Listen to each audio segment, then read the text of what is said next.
안녕하세요. 객도라이의 라입니다. 잡스럽지만 작지 않은 내면의 잡념들 두 번째 이야기는 갈등을 해결하는 방법에 대해 이야기를 해보려고 합니다. 제가 자주 마주했었던 갈등은 아무래도 가족들과의 갈등일 것 같은데요. 부모님과 어머님과 특히 전화를 종종 하다 보면 알아서 할게 이런 대답을 많이 했던 것 같아요. 엄마가 밥 먹었니? 알아서 할게. 이사 준비는 다 했어? 알아서 할게. 필요한 거 있어? 있으면 알아서 연락할게. 이런 식으로 통화를 많이 이어왔었던 것 같아요. 이러한 갈등에 대해서 선순환의 방식과 악순환의 방식을 인지하는 것에 대한 주제를 가지고서 이야기를 해보려고 합니다. 역시 질문으로 한번 시작해 보려고 하는데요. 여러분은 최근에 누군가와 다투거나 미워하게 된 기억이 있으신가요? 제가 어렸을 때 누나와 다퉜었던 경험을 떠올려 보면 저는 주로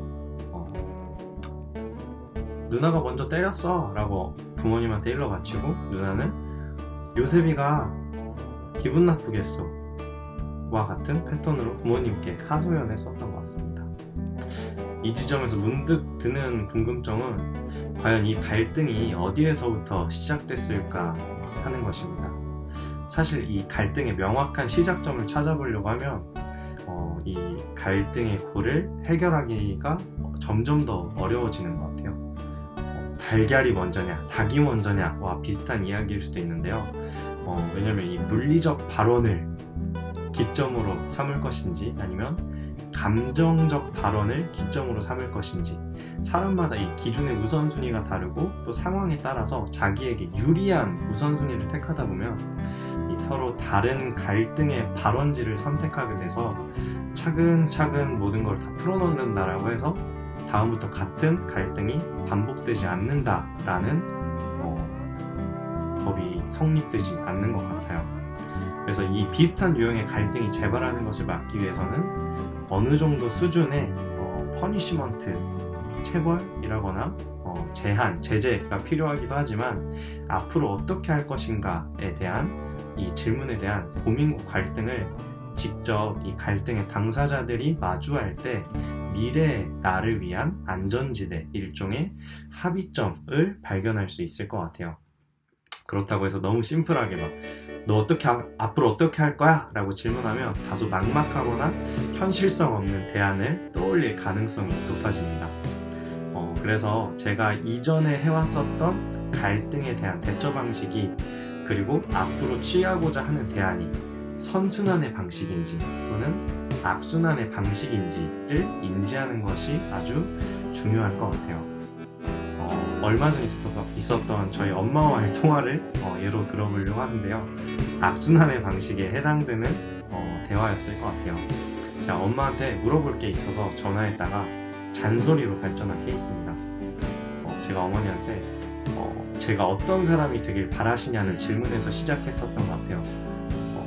나중에 어머니가 하시는 이야기가 너무 사람들한테 웃어 보이지만 않았으면 좋겠어. 바보 같아 보일 때가 있잖아. 때에 따라서 엄근진하게, 엄중근엄, 진지하게 저에 대해서 그렇게 말하지 마세요 라고 딱 잘라 말해 라고 어머니가 하시더라고요. 평소 같았으면 이 바보 같아 보인다는 말에 기분이 상하거나 이 잔소리가 반복된다는 느낌이 들면 자주 사용하는 대답을 했었을 것 같아요. 사람들이 어떻게 보든지 그냥 내가 알아서 할게. 혹은 또 밥 먹었어? 라는 질문에도 알아서 할게. 이사 준비 다 했어? 알아서 할게. 필요한 거 있어? 알아서 할게. 이런 식으로요.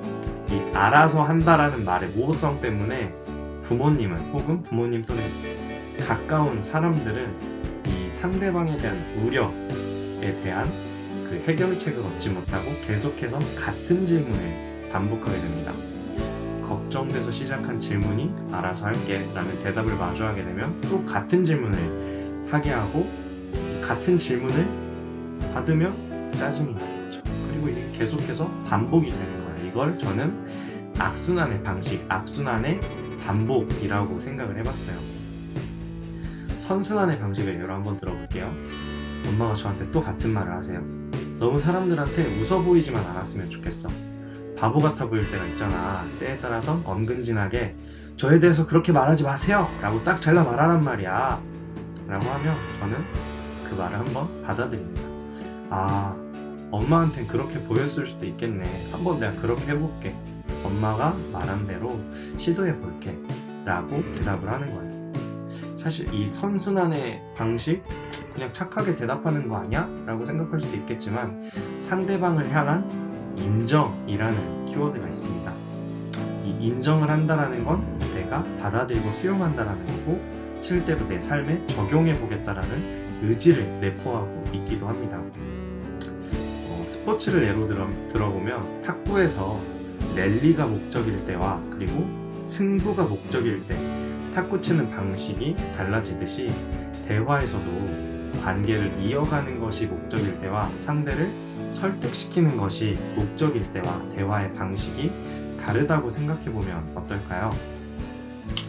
나에게 굉장히 소중하고 가까운 사람인데 대화를 이어가는 것이 어렵다라는 생각이 들 때 가까운 사람을 대하는 나의 방식이 악순환의 방식인지 선순환의 방식인지, 나의 입장에서만 상대의 대화를 끊어내고 있었던 것은 아닌지 한번 그 대화의 방식을 더듬어 보면 어떨까요? 갈등을 해결하는 방법에 대해서 잡스라의 두 번째 이야기를 한번 주제를 던져봤는데요. 여러분의 일상 속 대화에서는 어떤 선순환의 방식, 또 어떤 악순환의 방식을 마주하고 있었는지 한번 이야기해 주시면 감사하겠습니다. 감사합니다.